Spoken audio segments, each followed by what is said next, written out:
from the Great Central Fire. Today, boy, we had a really, really great talk, and it was a very informative visit with the director of our Urban Wilderness Program in Owakonze, and now the new assistant director at Kooch for the morning program, Trace Dunning. Trace is a longtime camper at Kooch and staff guy, still heavily involved. And boy, we hit on a lot of things. You know how he started at camp, coming out of Cincinnati. He mentioned the Bantam camp is when he first started. We got really into how the whole urban wilderness operates, and everyone really needs to hear that. And then how that ties in with our property up in Canada, Owakonze. We talked about his trip to the Arctic with his crew back in 2024. And we touched on his new life-changing experience this past summer when he married his lovely wife, Emily.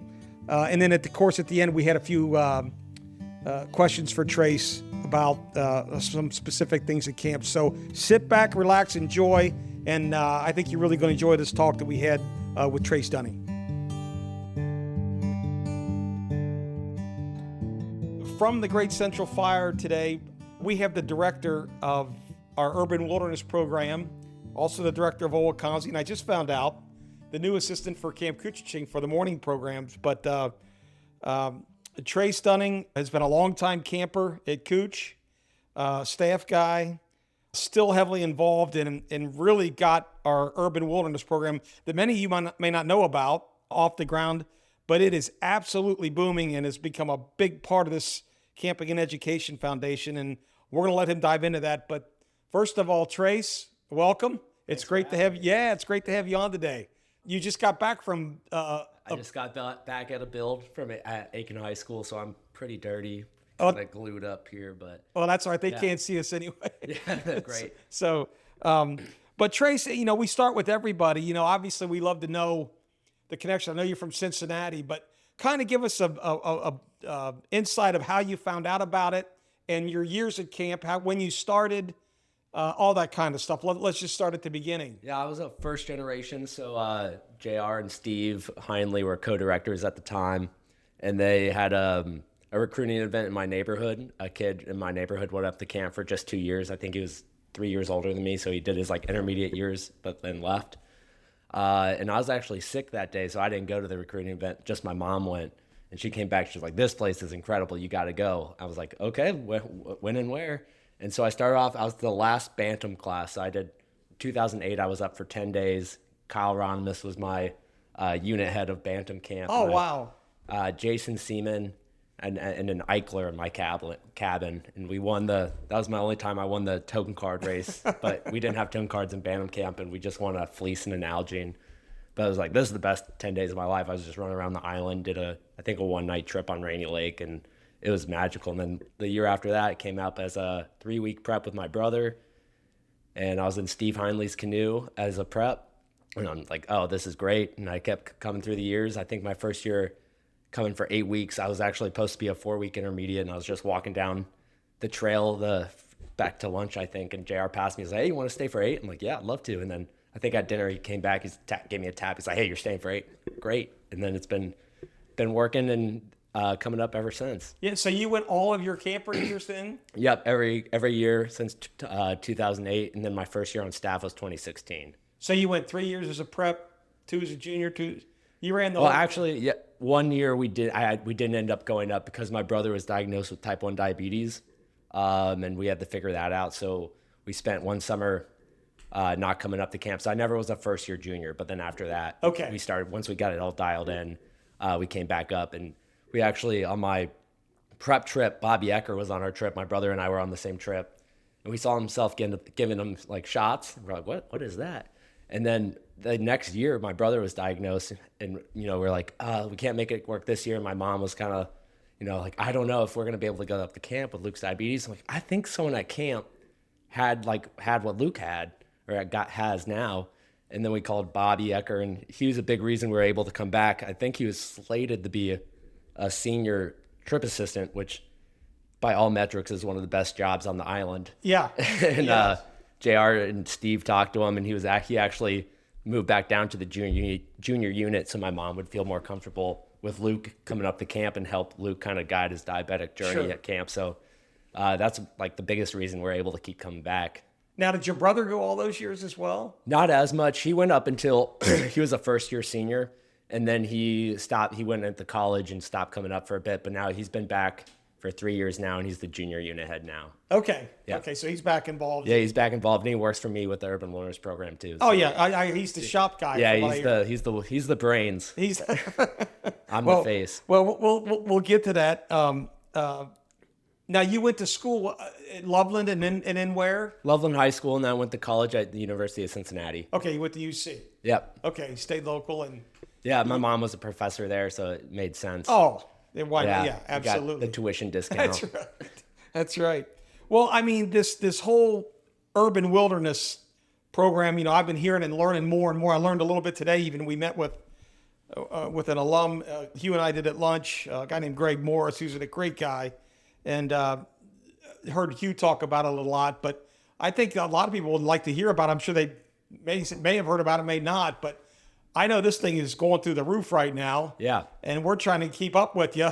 I mean, as best we can with support. But why don't you take us, I mean, as much as you know at the beginning, take us through it and what it is and what it does and how it works. And then we'll hold off on Owakonze until we get through this urban wilderness thing. But this is a great thing that we have going on with the Camping and Education Foundation. And I think a lot of people would really connect with what this is doing for kids in cities. Yeah, all credit to Hugh. It was his vision. In 2013, I was still in high school. He kind of started the Urban Wilderness program with the idea of we can't get every kid up to the camps. There's only a certain amount of cabins we have, only a certain amount of bunks. So how can we bring the magic of what we do in the North Woods to an urban environment? And since we're located in Cincinnati, it made sense to do it here. Hugh and I think Kit Summers at the time kind of took it up, and they do like 1 or 2 week long, or not long, but 2 week field trips with a couple of schools, local schools. And that was like all the Urban Wilderness program was. It was a 1 or 2 week thing where every day we'd get a bus and kids. We partnered with Wilderness Inquiry. So they'd bring these big Voyager canoes, like 15-person canoes, and they'd take them on the Ohio River. And then what we taught, the Camp Kooch-i-ching and Ogeechee, we'd teach the land activities and teach the kids what a Wanagan was and how like the Voyageurs used to use the Wanagans to travel and how to start a fire and how to cook over a fire, kind of like this is what a Kooch fireplace is. And then, so I would skip school. Actually, my mom would let me skip school in high school to come volunteer with them. So that's when I first kind of got into the Urban Wilderness program, just as a volunteer in high school. And then going through college, this boat building piece started getting involved. And Phil Winger, who was from Urban Boat Builders in Minneapolis, trained some of our staff in Hugh's garage. And I came when I was in college. I was like, yeah, this is pretty cool. I still didn't know what I wanted to do yet. And I was still in college, so I was still focused on classes. But I'd come and if I had time, would help. And then Austin Smandel was running at that time and really started the boat building piece of it. And from there, we're working with 3 to 4 schools a year. And it wouldn't take, the whole from August to May is our year, because then we're all up at camp. And so I'd help when I could, but I was mostly involved in college. And then 2020 was COVID, so I was up at camp on the skeleton crew. We had a small staff at camp getting ready in case we were able to open that year. Then sadly, we weren't able to open. I had graduated college, so it was like, now I don't have a job, and we're not at camp. It's like my first time in July. I was in Cincinnati, and I was just hanging out. I actually got a job at one of my good friends in Cincinnati. He has a family-owned breast pump manufacturing company. Okay. So I was working in the factory packaging breast pumps for a couple months. I'm like, man, I gotta figure something out. And so I reached out to Hugh. I'm like, hey, I'd love to join the Urban Wilderness program full time. And Austin had phased out at that point, and so he brought me in as the coordinator. And at first it was just me. And for the first 3 months, I was kind of like, no, I don't know how to build a boat, really. I've learned a couple times. I don't know how to mill any pieces or how to contact schools. And then I asked my brother, who's still in college, but he went to school for industrial design. So he was really a design engineering mind with a focus in furniture building. And he had actually already converted my mom's garage into a pseudo wood shop. So we started our milling program in my mom's garage And during that, it was still like that year was still COVID, so we didn't have a lot of schools to work with. So Luke and I spent, 4 months just making canoes in my mom's garage, kind of honing the system, how it would work in a school environment for us. And then that next year, we were really able to hit the ground running. And I reached out to a bunch of Cincinnati schools. And I think we worked with 12 or 15 schools that year. And it just really popped off from there. Like the school gets to keep the boat once it's finished. It's a beautiful product. The kids, are so, kind of like walk in on day one, they see a bundle of sticks and like, who are these guys? Oh, we're building a canoe. Like, what is a canoe? Okay, I'm sure it's like just a little plywood canoe or something. And then in 6 days, you had this 15-foot beautiful skin-on frame canoe, and they're like, oh my gosh, we built that. And then a lot of them's like, I'm not going on the water. Like, I don't know how to swim. I don't like nature. But towards the end, at the end of the canoe build, they'd be like, I'm the first person to get in this boat. This is my boat. And then we take them on, field trips on the Little Miami or, local waterways, Burnett Woods, Windwoods Lake. And Steve Sullivan would drive the kids a lot at that point. And he has a great quote of, he didn't really get the Urban Wilderness Program, how we could bring what we do to the Northwoods here. And then when you pick up a group of kids after a field trip with their own canoe and take them back to their school, Sully's like, it's the same face as a kid that just completed the English River. Yeah. So it's all relative. Like these kids that have no understanding of what goes on up there. It's like for them, this is the English or the seal. Or Right. It's just unbelievable. And let's, before we get into more about the school stuff, let's talk about the boat. So exactly, so people understand when you talk about boat building, and you kind of mentioned it a little bit. This is a 15-foot canoe made out of wood strips. I mean, tell us what this is so people have an understanding about what you're starting from scratch. Yeah, it's a 15-foot skin-on-frame canoe. So the frame is made out of wood, and it's kind of like a skeleton of a canoe. The ribs, which are kind of the hull of the boat, are made out of ash. You have the gunnels out of pine, and we actually, on the skin-on-frame canoes, have something called end whales, which are right next to the gunnels, and those are made out of cherry. And it looks like a regular boat, but it's like this kind of frame, which is hard to describe, but it's a skeletal frame, and then we sew a ballistic nylon onto it, and then we cover that in polyurethane, and that creates kind of the shell of the canoe. And then with that, they also make 2 paddles. Okay. And carve it from... Yeah, so we we mill a paddle shape. We call it a paddle blank. It's like 1.25 inches thick. Looks like a paddle, but it's 1/4 inch thick all the way around. And then the kids shave it and design it into a sleek, usable paddle. And then they also get the wood burn, a design or their names on it. So typically they'll do class of so-and-so, their high schools or their school's name. And then on the back, everyone who helps puts their name on the paddle. So, okay, so let's take us through, we'll just take Aiken for an example, okay? You've got a class or whatever. You're going to do a boat build. Yeah. You're going to start with one canoe. Yes. And you go in, you talk to the school, you talk to the science teachers or whatever. Yes, we want to have you in there. The schools pay a little bit of money for this class. It's kind of a STEM-oriented Yeah, we work project. with a lot of different schools and a lot of different teachers, and each teacher or school has a different theme they want to use for their boat build.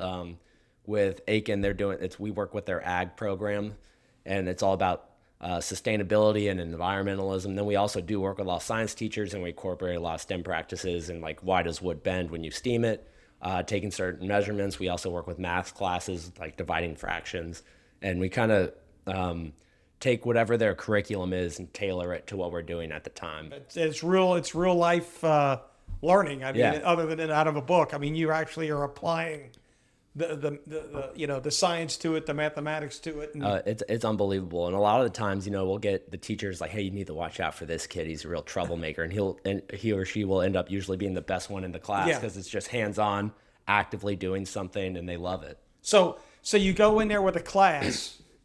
Let's just say, Teacher Johnson or whoever it is. You come into their class, you start this thing. What's the length of a single boat build, and how does this work? Do you just deal with one group of kids? Do you deal with a different group of kids? Kind of run us through let's just take one build Yeah. for one class that you do. It's super flexible depending on the school. We try to be as flexible as possible with the kids. So sometimes we're building in the classroom, sometimes it's outside. We built in a janitor's closet before, anywhere we can fit. So we have all the means to build anywhere where they have us be. And then the schools sometimes will work with 100 kids throughout the boat build takes 5 to 6 days. The older kids usually 5, younger kids usually 6. And so if it's like 100 kids, we'll get groups of 8 kids for 45 minutes to an hour and the switching. And so maybe they work for one day and then skip a couple days and you see them again. And then with the smaller groups, a lot of the Montessori schools will work with like 30 kids. So we split them up in the 10 groups with three groups of 10, and we work with them every day for an hour and a half. So really the teachers and the principals create the schedule for it. And we just are like, hey, send us kids and we'll build this boat. And they kind of get a taste of every level. Yeah. The process of building the canoe. So, a kid's not going to go in there at the very beginning as you put together your first strip and never see the boat again until the very end. Not usually. It can, depending on how big of a school we work with. But now we're getting to the point, and we have the staff. So if they have 250 kids, we'll do 2 boats at the same time. Gotcha. And make sure everyone's getting more involved than just once. So how many boat builds do you think you're doing this school year? Well, we have our Cincinnati chapter, and we also have our Minneapolis chapter now with Abby Orton's kind of heading up and she goes to ODK. So they do. I want to say they did 20-ish boats this year. Probably I'm underestimating, maybe 25. And then the Urban Wilderness program in Cincinnati did, I think, 30. So we're doing about 45 builds from August to May, and then littered with field trips in between that time as well. Yeah. Right, because in the wintertime, if you do a canoe in the wintertime, you got to do a field trip either before or after. Yeah, like if we're building a boat in December with a group in Delhi, we'll build in December, and we have their field trip in a couple weeks. So, it's great when it's in the fall and spring where they can build the boat and go, right out to the river. But sometimes, weather dictates. We'll push them back till May or April and get them in there. And it's, from what I can understand, it's going to be hard to keep up with everything because we had lunch, like I said, with this great Kooch alum today, Greg Morris, and he had some great questions. And he was talking about, have you had anybody that said, hey, we don't want you back? And you said no. No, almost never. No, never. Everybody is welcoming to have you back. Now, maybe every other year. Yeah, because sometimes we'll work with a 5th and 6th grade combined. So, and that, if we build again, we're working that 5th grade had already built a boat and they need to save money to school. So it's a biannual or every other year. So almost every school we've ever been to, we've been invited back. And even the schools, sometimes the teacher leaves and we lose contact for a year, but then they always end up, once they settle their own stuff, they get us back in there. Okay. So, and we have a new building. We're going to have our first, what do I want to call it? Home base, so to speak. Yeah. I mean, we've been working out of a trailer. Yeah, the mobile maker space, which is awesome. Space, We're able to, pull up to any school and just build in their parking lot. A lot of the inner city schools don't have a class that we can just take over for a week. So Correct. We can pull it right up into their parking lot in a grass patch and build out of there. But our milling process where we, kind of the behind the scenes of before you go to a boat build, we have to mill all the pieces. So it's not just a kit we have ready. We have to make the kit. So Luke is the bigger person that does this, but he'll go to the lumber store, grab a bunch of boards, mill them down into like kits, and then we bring the kits to the school. And that is still currently at my mom's house. So my mom's garage has been our home base for maybe 6 years now. Okay. And so she hasn't had a garage in a while. But now we're having the Robert Schuman Urban Wilderness Center being built right behind Aiken High School. And so and that will take the place of your mom's garage. That will take the place of my mom's garage. Of where we mill everything and get everything constructed. And then you'll still use the mobile piece. And we'll still use the mobile maker space to go out on the road. On the road to the different schools. Yeah, and then also just bring like what Luke does in our shop with a table saw, bandsaw, miter saw, and really the more heavy machine tools. We want to incorporate that into our curriculum. So having kids at Aiken High School come as a class and help us mill these kits and get life skills and how it's basically like a woodshop class with more engineering and also showing them how the camp as well. So we'll do. One class is like, hey, we're in the shop, we're working kind of like projects class at camp. And then maybe the next day we'll go outside and do friction fires. So it's almost like blending in projects and woodsmanship together at Aiken High School with kids from their class. And you've been doing this for how long now, Tracy? I came on full time in 2020. So this is my 6th year. Okay.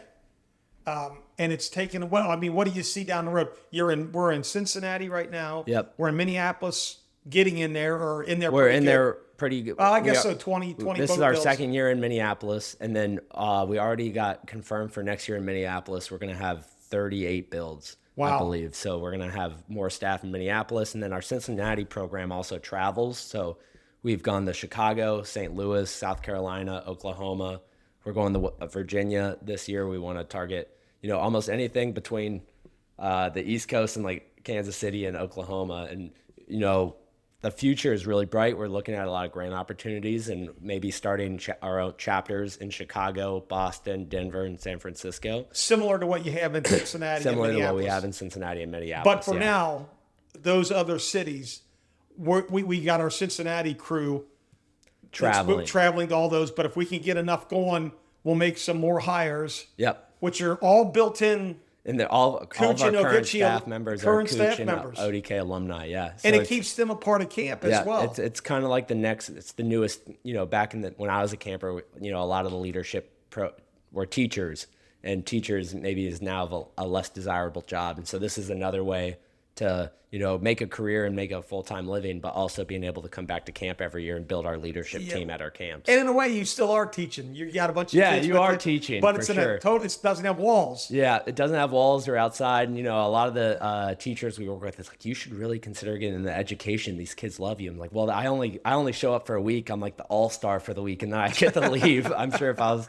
at the same place for 8 months, it would be different. But yeah. I love you're like the all-star with these kids for like a week, and then you're on to the next school. And they love it. They absolutely love it. Yeah. And we're here at the camp office today talking, and I'm sure as you walk through for those that have been to the office, you see all the thank you notes that the kids have said. That's got to make you feel really good to see all those notes up there. That's not even all of them. We have a stockpile. Sure. Those are the display ones. Yeah, we get hundreds of thank you notes a year, and we work with this year. I think we're slotted to work with 4,000 students, and it's only going up from there. So we're working with more schools and more school kids every year. It's almost exponential growth every year. And so that's what I was going to ask you. So you touched 4,000 students this year. By the time the end of the school year hits, yep, you will have worked with 4,000. Yeah, our Minneapolis and Cincinnati programs combined will have worked with 4,000 students. That's amazing. Yeah, that's touching a lot of them. So,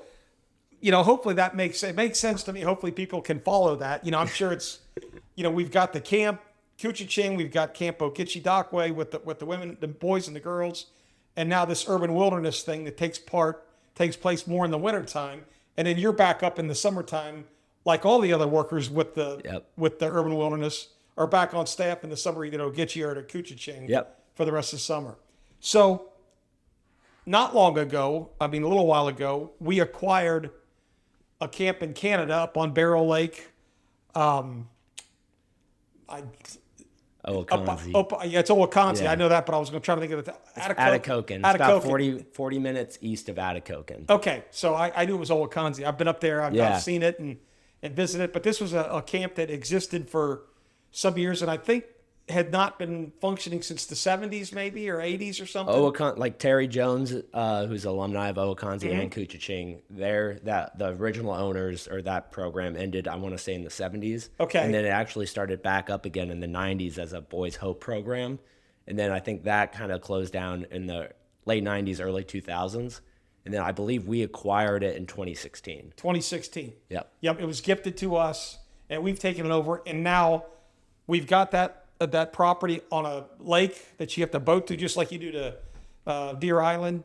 But tell us about this place and who goes there during the summer and for how long and what's going on there. Yeah, so it's almost intertwined with the Urban Wilderness Program. The students we work with the Urban Wilderness Program in the schools have the opportunity to do a 7-day kind of excursion at Owakonze, where it's almost like Bantam Camp, I'd say. It's very light. You're taking 10 kids from the inner city or really anywhere that have never been canoeing or camping, and you drop them off in Owakonze, and it's a lot more remote than Kooch-i-ching. You're not seeing another cabin on the lake. You're not seeing another boat. It's like, oh my gosh, we're out here. And they'll plan their own route, pack their own food. And so the first couple of days are similar to cruising school, and then they go on a 1 or 2 night trip, and they get to decide. It's really like, hey, do you guys want one night and more chill, or do you want 2 nights, or where do you want to go to? Do you want to push? it's more of a leadership focused class for those students that are there. It's like, hey, this is your trip. Let's do what you want to do. And then they come back and they have fun. There's a gym, there's a ball field, and then they're back to Cincinnati or wherever they come from. So how many kids a session, so to speak, usually? So last year, I think we had 50 kids the whole summer, and it's usually 1 week, and that group will be between 8 and 14 students. Okay, they come for a week. Yeah, 7 days. Okay. And then this year we're slated to have around 70 or 80, between 70 and 80, and we're really working with Operation Breakthrough, and we have kids from Operation Breakthrough that come up to our camps and work at our camps, and they got a grant opportunity, so they're going to send 7 trips with 10 kids each, cycling through like similar age groups and genders to our camps. And they've been going up the Owakonze for the last 3 years now, I have to say, and they absolutely love it. And it's a great introduction to our camps because, you know, the Urban Learners Program offers 4 scholarships throughout the year where kids that have worked on the boat or have gone on a field trip or worked with us in any way can and have the opportunity to go up to our summer camps, ODK and Kooch-i-ching, for free for a session. And even if you're great at boat building and love the field trip, 4 weeks at camp, it can be really tough. And especially if you're a junior or intermediate going on one of those longer day trips, you're kind of shell shocked. Yeah. And so, we're hoping that Owakonze can be almost the bridge between Urban Learners Program and coming up to our camps where, this is kind of what it's like. And then, get a real feel for the outdoors and being out there. How has that been received? I mean, these are all urban wilderness kids that are going to Owakonze. Correct. And so how has that been received?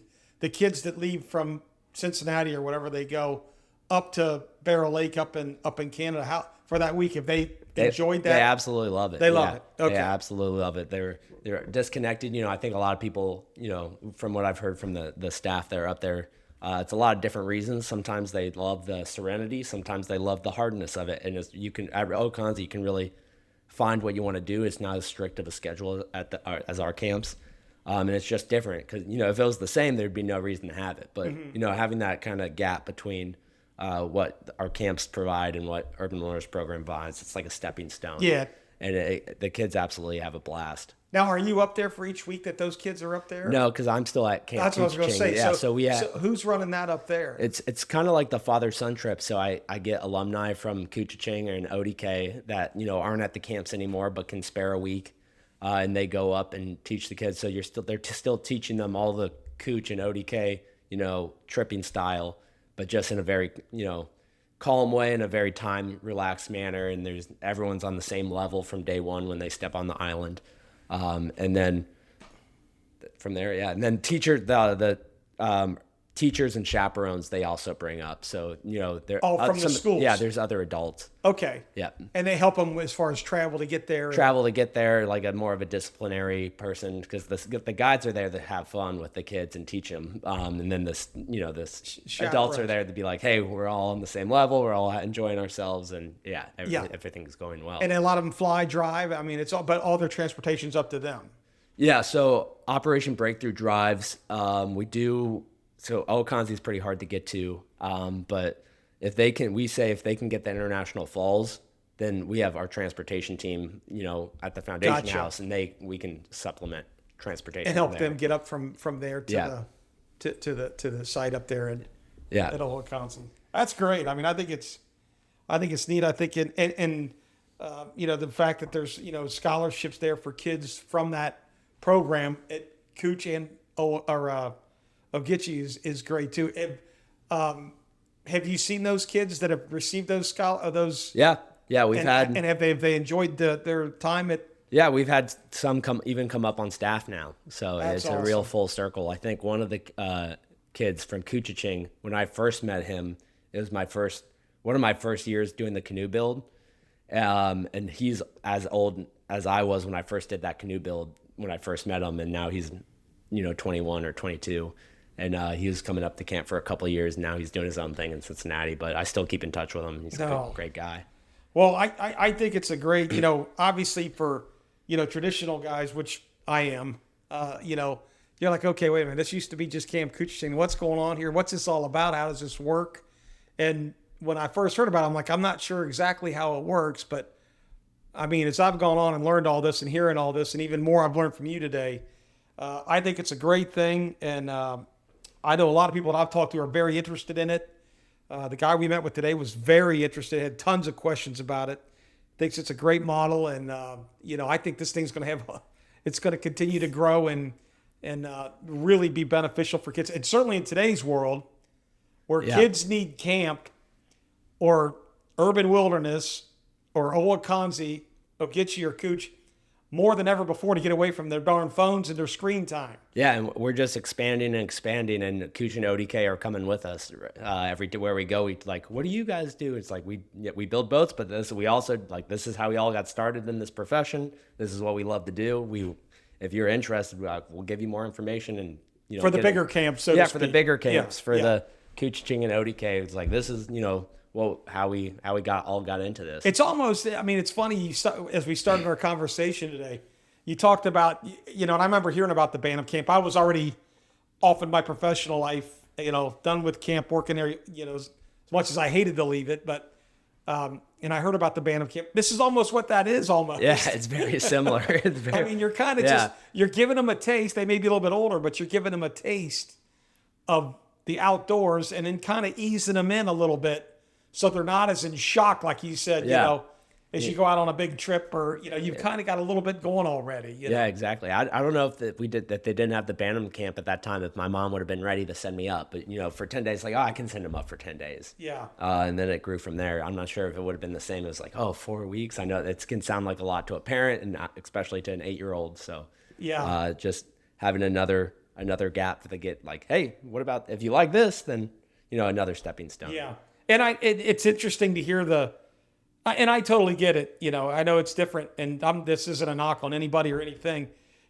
Camp back years ago, it was predominantly 8 weeks. Yeah. That's all it was, and then they saw that was becoming a problem. So they actually went to 5 weeks, and they gave that a shot. And then it went to 2 4-week sessions. Yeah. And now that seems to be the big time model. And what's rare is the 8-week person is the rarer person, more so than the 4-week sessions. But as I've talked to people that ask me what I do now that I'm retired and back involved in doing this, how long's the camp? And I said, well, it's either 4 weeks or 8 weeks. And they said, well, I'll start with 4 weeks. I'll say it's a 4 week, and the look on their face there's no way. And I said, what? And they said, that's too long. I said, that goes by so fast, you don't even know what hit you. No, you really don't. You just get on the island and blink of an eye, and you're stepping off the island. It's like, whoa. So, I mean, and then I tell them that really, us back in the 70s and stuff, we went 8 weeks. Yeah. And they just can't believe that, but to your point, moms would be like, whoa, hang on a minute, 8 weeks with my 9-year-old? Are you crazy? There's no way. But it's still a great experience up there, and I think this is going to really open a lot more doors for a lot more people, a lot more kids and families and et cetera, to be able to experience, what these camps are about and develop the leadership skills that I really think these camps develop in young people. So, you're doing a great job, man. I think you really got it going, and I know there's a lot of people that are behind you and ready to help you with whatever you need, and we'll keep going out there to drum up the support that you need. Please. Oh yeah, we'll be out there, and I think we're people very are much grant funded. Yes. I know. Yeah. Or donation funded, but I don't want to step on Kooch or Odie. No. There's people that are strong Kooch and Ogeechee people that know about this and have a strong interest in it. So I think that they really like it, and they'll spread it around to help support this moving forward. Let's go back to you, Trace. Your years, you've been up here a ton, many years. 08 basically to now. Yeah, to still. I mean, you basically raised there almost. You know. I know this is really deep in your blood, and you went on one of the Arctic trips. Yeah, the Centennial Arctic. And we've talked. Tell me who was on that trip. It was me, Zach Armacost, Kier Malloy, Roger Miller, Harry Shook, and Matt Collins. Okay, and where did you guys go? We started in Fort Smith, just north of Fort Smith on the Great Slave River. Paddled up the Great Slave, then did Great Slave River, and then paddled Great Slave Lake. Then kind of a bunch of different small lakes and rivers until we got to the copper mine. Then we kind of peeled off from the copper mine on Fairy Lake River and got to the Hood River. and then we ended in Arctic Sound Bay in How was nowhere. It was hard. Well, Yeah, it was did really you hard. like it though? I mean, it was amazing. The preparing and getting the grant and doing all the sponsorships was the hardest part, and then getting out there, it's like, oh, this is just another canoe trip, and but definitely hard.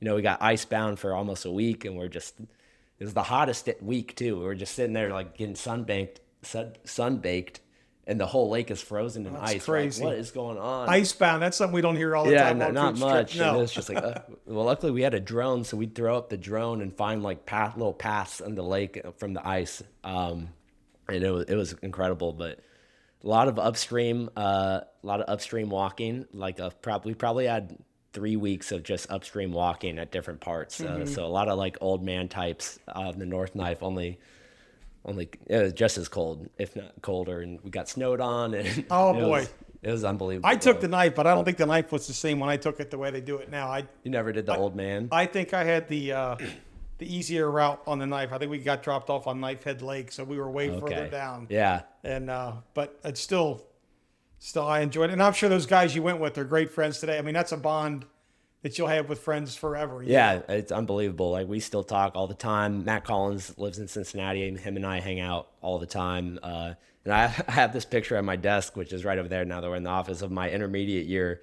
And, it's me, Matt Collins, Henry Kahn, and those are 3 guys in Cincinnati I hang out with. I think I saw them last week. That's It's awesome. unbelievable. And your counselor there was Bobby Ecker. Oh boy. Yeah. I think out of my, as a camper, I don't know how many canoe trips I did off the top of my head, but I think Bobby was either on my trip or my sister trip, and we ended up mega tripping 10 of my trips as a camper. So he's definitely that's the guy that I learned how the canoe trip from, for sure. Bobby's a good guy. I'm going to tell you a story about Bobby. Hopefully he hears this. I have a lot of stories of Bobby, but yeah. But first of all, the Ecker family, I know a lot of them. His uncle Buzz, his uncle Pat, his dad Mike. I had Bobby's brother Danny on a couple of my trips in early 2000s. And Danny was just awesome, man. I mean, I had him on a trip. Me and Steve Heinley. I came up and took a trip out with Steve Heinley. Danny was on it, and then Danny went on a trip with Bart Vollmer and myself in '02. Great guy. But on that trip with Bart Vollmer, he was telling me a story. I forget what the lake was, but they paddled across. They came out of a river into a lake and had to go across the lake and get into the mouth of the river again. It was just a river that had a little lake in the middle of it. Yeah. Well, it was bigger than a pond. It was a lake, but at the mouth of the river they were entering into, it was a falls. It was a big old falls, and they stopped to eat lunch there. And they were sitting there, and Bart looked over at Bobby. Bobby was like a junior or intermediate, maybe at the most. I don't know what he was, junior or something, and he looked over, and Bart could see his gears rolling in his brain. He said, wait a minute. How is this lake not empty? Because he saw all the water going over. Yeah. We're like, well, Bobby, there's water coming in from the other end too, buddy. It's just going to... So Bart told me that story. I lost it. It was just so funny. Some of my most fun memories as a camper was like Bobby and Steve Patterson messing around on canoe trips. I mean, it was so fun. We'd be in the most terrible situations, and they'd just be... pranking each other and messing around. I'll just sit back and laugh at them. They were hilarious. And that's what I'll tell you. That's what makes a trip fun. Guys like Bobby Ecker, you can have the worst snow, rain, but if you've got some staff guys that are just guys around you that are making it fun no matter what, making you laugh. I don't care what the weather is. You're going to have a great time. No, you don't even notice. You don't even notice. And that's what having fun on canoe trips is all about. And, the guys like Bobby make that place. His color, his personality, guys like him and Jamie Varley and Mike Walsh. I'm just talking about guys that are older than you. That color at camp like that, I think, and I know it still goes on. Oh, it definitely still goes on. I've heard stories, and I know there's some characters up there. A lot of characters up there. And that's what we love, and that's what we still need. Yep, exactly. And that's what makes that place, so special. So I'm going to ask you a couple of questions here in a minute, but before I was going to, the other thing haven't talked about yet is you got married this past summer. I did at the foundation house. At the foundation house. Yeah. And your wife now, is it Emily K? She goes by either one? Yeah, well, her first year we didn't meet at camp. We met at Cincinnati at the University Mountaineering Club, the club here, and Oh, we yeah. met there. And then I brought her up to camp, and her first year at ODK, I think there were 7 or 8 Emilys. So then she went by K, and Oh, now God. everyone at ODK calls her K, and I still call her Emily. Okay. But yeah. So you guys, you met up there? Oh, no, you met in Loveland. Yeah, Okay. in college. Okay. And was she going there? Was she already at ODK? No, at no. Owakonze? We just met at college during COVID year. I was back, and funny enough, her grandparents live in Little Fork, which is a town 20 minutes away from International Falls. Oh, So yeah. she'd go up there all the time, and that's how we kind of, had a lot to talk about at first. And our first day was canoeing down the Little Miami River, and it was great. And then I proposed on the Little Miami River in a canoe, and then we got married at the foundation house. So But when she's did been she- working at ODK since 2021. That's when she started? Yes. So she came in as a staff? Yep. Okay. Now, is she taking the trip She's on the girls' expedition, coming up? the edge of the Atlantic trip. Yes. Okay, with Catherine Heinley. Yep. Annabelle, Maddie, Emmy Krill. Oh, I don't want to forget anyone. Abby Oren. That may have been 6. And there's, I think one of my old Kooch buddies' daughters in there a while. What's Annabelle. Yeah, That's Annabelle. Annabelle Weil. Wild. Okay. Well, that'll be a good trip. I just Yeah, heard I'm from excited Catherine. I for talked to Catherine about that a little while ago. And, maybe when they get back, we'll get all of those guys on here. Yeah, that'd be great. All those gals on here together once they get back from that trip. Yeah, that's exciting. Because I know they're excited, and I just got a little note from Catherine the other day, which was great. So, yeah, it was good. So, anything else from camp, I mean, that sticks out to you that you liked? I mean, that people or stories man. or anything? I know I always ask people this. I think there's just so many. It's hard to just say one. I mean, at the end of our Arctic trip, Mac, we made it to the Arctic Ocean, and we're just kind of sitting there. We paddled 3 clicks past our campsite to get so we can say we were at the ocean, because the air float plane actually picks us up on the river. It's like, well, we got, so it's like midnight now, and we finally made it to the ocean. We're like taking it all in. And, some of the guys are pretty solemn, kind of like taking it all in. And Matt and I pull over to the shore. He's like, wow, now I can say I've been to the Arctic Ocean before. I'm like, well, Hudson Bay's in the Arctic Ocean. He looks at me, he's like, so I quit my job and went on this horrible trip just to see something I've already been to. And, I was on the floor rolling. Good. It was hilarious. But You've already been there, buddy. yeah. Oh, that's funny. Well, let me ask you a couple of these things. I just like those couple things out. Your favorite trip, not the Arctic trip, but your favorite trip at Kooch-i-ching during your time there. Oh man, Can you single one out at all? I don't even know if the routes necessarily matter. I think the best trip I've ever done, the one I felt most accomplished was actually, and I think you could include my Arctic trip in this, is my first time being a trip head, going down the Flint Kopka with Zach Armikos, who's on my Arctic trip, was my trip assistant. Okay. And just the sense of accomplishment of being like, oh my gosh, I successfully took all these kids. And, Right. being a trip assistant is one thing, you're kind of hanging out, no real decision making, or, because I was with older guys that knew what they're doing. So I just kind of got to float back and, be the manual labor. But the first time I was a trip head on my own trip and managed to get all the kids back, and they all had a great time, and we're paddling back to the sailing beach. It was like, oh my gosh, it was the most accomplished I've ever felt in my life. What trip was that? The Flint? The Flint Kopka. Okay, so I've been it was on the Flint River. I didn't know. Yeah, it's called the Flint. It's the intermediate trip, the Flint, and it ends in the Kopka. You do the mountain goat portage, kind of Okay, I like think that. we You did end that. in the same places like the Allen Water ends. If you know Okay. where that is. But yeah. My dad did that, but we ended in Collins Station on Collins Lake there.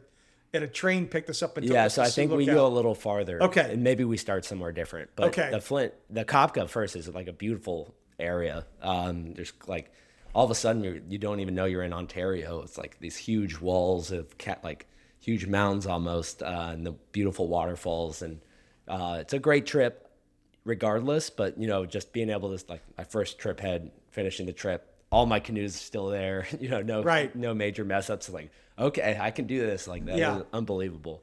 Now, let's say have you been on English? I have been on the English. I've actually have never done the English as a junior trip though. I did a college trip with it was through Owakonze. We used to do almost, I'm not sure what, it was part of a class where you do a 10-day trip at Owakonze, and I was the leader with Geneva Webster. who from ODK, and we had a bunch of UC students, and we were at Owakonze and looking at the map, and we're kind of looking, it's like, I don't know if we want to do any of these routes. Like, well, we have the van. Let's just go rip the English. So what'd you do? Go to like Flying Loon or something? Or did you do the whole thing? We did the whole thing. We started Okay. at the bridge and ended up doing the whole English with those college. That was my first time on the English, and then I also did the English as a staff trip in 2022, the year of the flood, where first session was canceled. Yeah. So we did staff trips, and I led the English then with a bunch of staff guys. And then as an intermediate, I actually did. Maybe an intermediate or senior year, I've done 3 Owakonze Englishes before I was even affiliated with Owakonze. We started at the pickup, or how you get to Owakonze, and we do, kind of the Seine River and kind of some beaver streams and stuff, and get into the start of the English, and then do the whole English. So I've never done the 10-day junior English trip. Yeah, right. But I've been on the English a lot. But you've been down the English River. You've been down. You set and you've gone down Loggers, which is a traditional. So you're sitting at the top of Loggers. If you had to pick one person to be in your bow right now, who would it be? Matt Collins. Matt Collins. Yeah, all right, and without hesitation. Yeah, well, he weighs just as much as me now, and he won't mind me saying that. Blown up like a balloon, man. That's funny. But our chemistry on rapids is unbeatable. Me and him, on our Arctic trip, Kier was in my bow for a couple times, and Kier and I were the only swamps on our Arctic trip. We swamped twice, and we had to look at each other like, man, we're just not a good team. Yeah. And, I think me and him approach rapids very different. So, like, I want to go right of the left to a rock, and Kier wants to go left of the rock. And so it's like we end up hitting the rock. Right. Where Matt and I's, like, we've been tripping together for a really long time, and we just understand how we operate in a rapid. Yeah, yeah. So one more question I'm going to ask you, and this has got to do with basically back at camp. Yeah. Obviously the tripping is the big thing out there, but is there a certain camp since the time you were a young kid till now, any activity at camp that really stands out that you really enjoyed more than it can be anything too? Yeah. Man, I don't know. I got my Camp K in archery as a CIT, but I never really even liked archery. I was just pretty good at it. Quintus Drennan, who was a staff member there for a while, would give me his bow, which was a harder pullback, so I didn't have to aim as much. I just let it rip. I mean, it could be an evening, it could be an afternoon, it could be a class. I mean, is there anything that jumps out? Not really.